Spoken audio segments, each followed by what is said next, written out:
Good evening. You're watching the news on Croatian television. The last EU summit of the year ended in Brussels today. On the fringes, Prime Minister Andrej Plenković met with his Slovenian counterpart Miro Cerar, with whom he discussed the two countries' border dispute. He later announced via social media that Cerar would visit Zagreb on December 19th for further talks. It is important that we maintain an atmosphere of partnership in this dialogue. This is very important, as in this way we can avoid any unilateral moves, incidents, or heightened tensions that could impede the process of finding a solution. Therefore, in my mind, atmosphere and method are preconditions for successfully finding a solution to the border issue. Secondly, given that Croatia's starting position is that the border follows the demarcation in place on June 25, 1991, we need to establish a starting point for further talks on how the two sides can find common ground in agreeing to a solution both for the border on land and the maritime border. One of the key issues of the two-day EU summit was Brexit. Having reached an agreement with the UK on the rights of EU citizens, the divorce fee, and the border with Ireland, EU leaders backed the start of the next phase of talks with the UK, which will cover a transitional exit period, trade, and long-term relations with the bloc. As for the framework for future relations, it is now time for internal EU27 preparations and exploratory contacts with the UK to get more clarity on their vision. On that basis, we should adopt guidelines and start negotiations next year. I trust that the unity on the EU side will continue. And so we were able to conclude that sufficient progress has been made. Now it's up to us to draft the withdrawal agreement together with our British friends, and I hope that this withdrawal treaty will be approved and by the European Parliament and by the House in London. This is an important step on the road to delivering the smooth and orderly Brexit that people voted for in June of last year. And the UK and the EU have shown what can be achieved by commitment and perseverance on both sides. I'm pleased that it's been agreed we should make rapid progress on an implementation period, which will give certainty to businesses and individuals.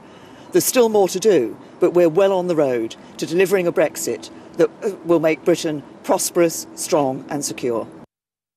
Also discussed was the highly contentious migrant quota system, which obliges member states to take in a prescribed number of migrants.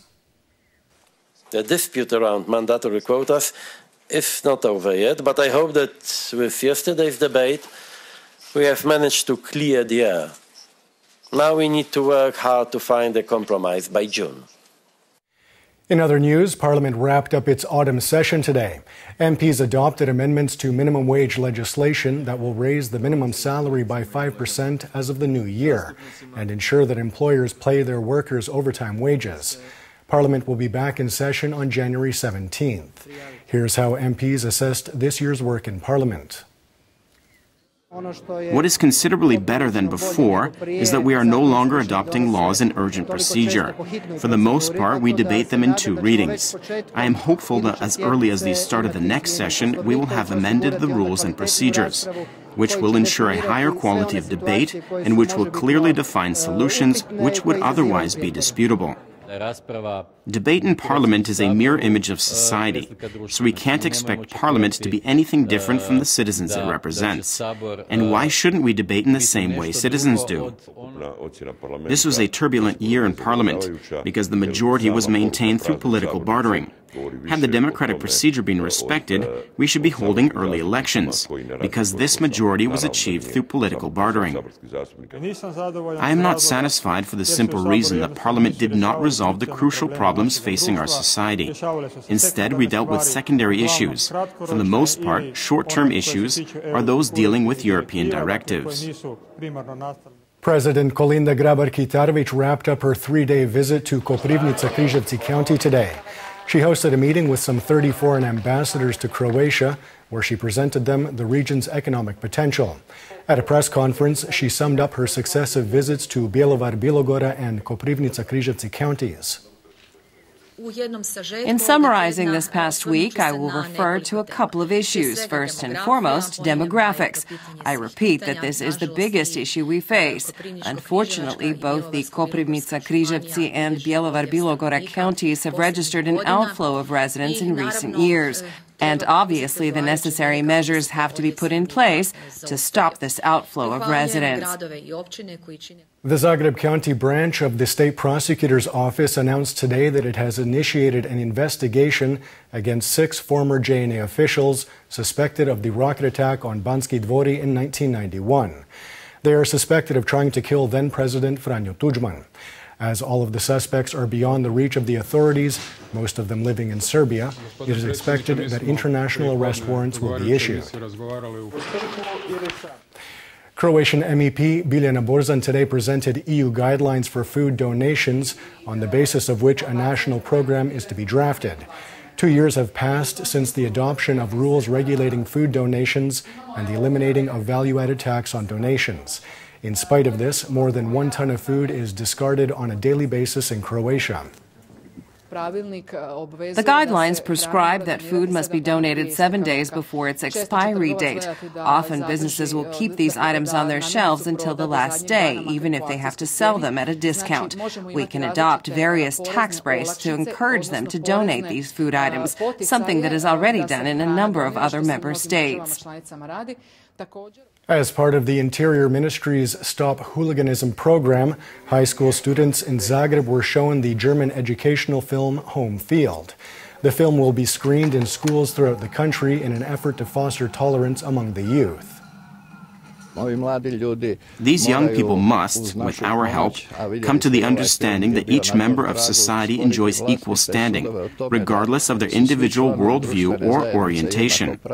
And you saw yourselves that the film spoke to this point. We need to stop hate speech, because hate speech is a step towards criminal activity. In the end, the film does not provide solutions, but instead opens up a debate on this issue. And this is precisely the right path forward for future work in schools, to open up an issue and pose questions. What would you suggest? What do we need now? What are the moral and ethical dilemmas? Taking a quick look at sports, the draw for the semi-final matchups in the Croatian Football Cup was held in Zagreb today. Dinamo will host Rijeka, while Lokomotiva will face Hajduk Split in the other match. Both games will be played on February 28th. In water polo, national team captain Sandro Sukno has been named Player of the Year for 2017 by the Total Water Polo website. 3 more Croatians, Luka Lončar, Xavi Garcia, and Andro Bušlje, were named to the team of the season.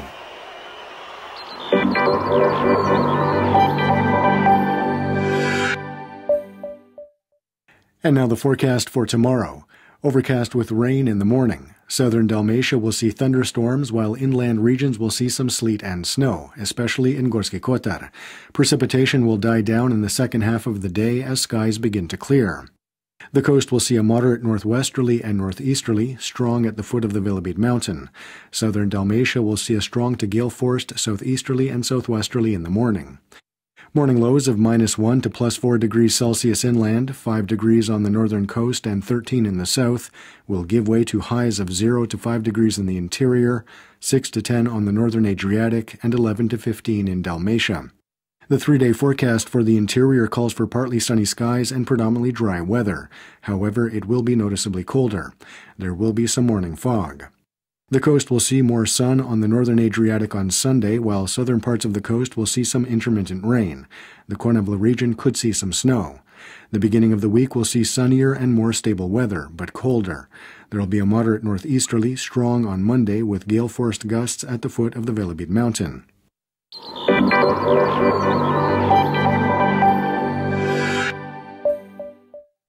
And that wraps up the news. Be sure to join us again tomorrow night.